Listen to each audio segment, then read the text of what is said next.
तू नेहमीच आम्हाला शिवीगाळ करतो, आता तुला कायमचंच खतम करतो, असं म्हणत गल्लीतच राहणाऱ्या मामा भाच्याने घराच्या दारात बसलेल्या पेंटरला बेदम मारहाण केल्याने त्याचा दुर्दैवी मृत्यू झालाय। ही घटना छत्रपती संभाजीनगर शहरातील हर्षनगर भागात घडली आहे। या प्रकरणात सिटी चौक पोलिसांनी दोघांना बेड्या ठोकल्या आहेत।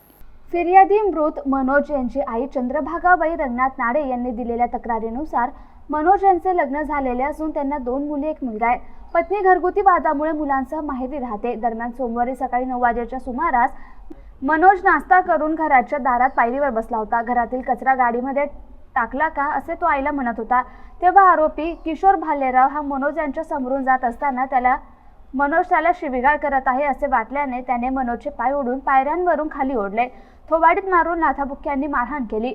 चंद्रभागाबाई यांना गच्चीवरून हा प्रकार दिसताच त्या धावत आल्या। त्यांनी किशोरला मारहाणीचा जाब विचारला तेव्हा त्याने शिवीगाळ करत होता असे म्हटले। त्याला मनोजही भाऊ मी तुला शिवीगाळ केली नाही असे म्हणाला। त्यानंतर किशोर तेथून निघून गेला। काही वेळाने किशोर त्याचा मामा आरोपी विजय कुलकर्णीला घेऊन आला।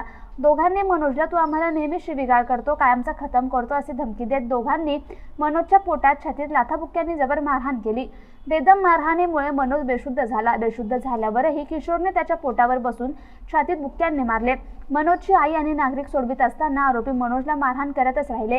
किशोरचे वडील येताच ते दोघे घटनास्थळावरून पळून गेले। मनोजच्या कुटुंबियांनी त्याला बेशुद्ध अवस्थेत रिक्षातून घाटीत दाखल केले। तेथील डॉक्टरांनी मनोजला तपासून मृत घोषित केले। या प्रकरणी सिटी चौक पोलीस ठाण्यात खुनाचा गुन्हा दाखल करण्यात आलाय। मनोज रंगनाथ नाडे राहणार हर्षनगर असे मारहाणीत मृत्यू झालेल्या पेंटरचं नाव आहे।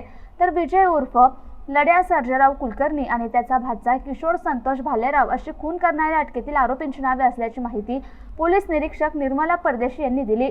तर मनोजचा खून करून मामा भाचे शहर सोडण्याच्या तयारीत असताना डीसीपी नितीन बगाटे, एसीपी संपत शिंदे यांच्या मार्गदर्शनाखाली पोलीस निरीक्षक निर्मला परदेशी, पीएसआय निवृत्ती गायके, भगवान मुठाळ, अंमलदार राजेंद्र साळुंखे, आनंद बाहुळ, प्रवीण टेकले, बबन इप्पर, मनोहर त्रिभुवन यांनी दोघांना 1 तासाच्या आत नातेवाईकांच्या घरातून अटक केली।